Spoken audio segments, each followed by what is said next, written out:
Hi guys, welcome back to our channel SS cooking recipes. ఈరోజు మీ ముందుకు ఒక రెసిపీ తీసుకొచ్చాను. అదే మసాలా ఫిష్ కర్రీ.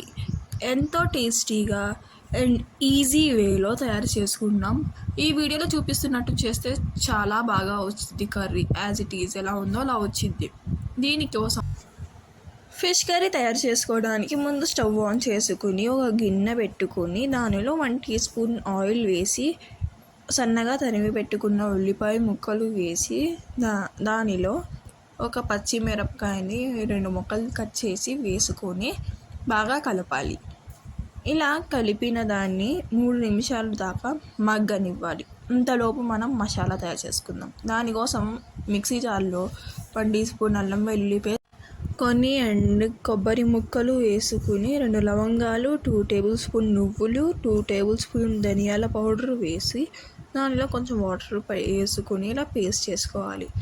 3 మినిట్స్ మగ్గనిచ్చిన దాన్ని ఒకసారి మళ్ళీ కలుపుకోవాలి.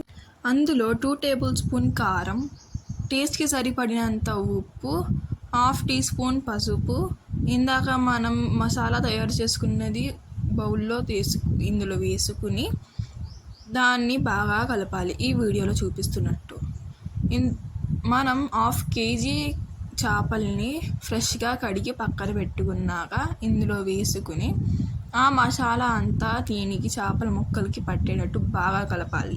ఈ వీడియోలో చూపిస్తున్నట్టు ఇలా ముక్కలకి బాగా పడితే అది టేస్ట్ చాలా బాగుండిద్ది అనమాట తినేటప్పుడు. ఆ తర్వాత 250 ml ఆఫ్ వాటర్ వేసుకుని బాగా ఒకసారి కలుపుకోవాలి. పైనుంచి కింద దాకా కలుపుకున్నాక మనం దీనికి 1/2 గంట వరకు బాగా మగ్గనివ్వాలి. ఈ వీడియోలో చూపిస్తున్నట్టు 15 to 20 మినిట్స్ దాకా ఉడకనివ్వాలి. ఈ వీడియోలో చూపిస్తున్నట్టు ఉడికేసిన తర్వాత ఒకసారి ఓపెన్ చేసుకుని లిడ్ మళ్ళీ పైకి నుంచి కిందకి ఇలా కలపాలి. లాస్ట్లో మనం కొత్తిమీర వేసుకుంటే అబ్బబ్బబ్బబ్బా ఉంటుంది ఫిష్ కర్రీ, చాలా సూపర్గా. ఫైనల్గా ఒక సర్వింగ్ ప్లేట్లో ఇది సర్వ్ చేసుకుంటే చాలు. ఇంతే, చాలా ఈజీగా, అట్రాక్టివ్గా అండ్ సో టేస్టీ డెలీషియస్గా ఉండే fish curry, masala fish curry is ready. మీరు కనుక ఈ వీడియో ఫస్ట్ టైం చూస్తుంటే please like, share, subscribe. Thanks for watching. Bye.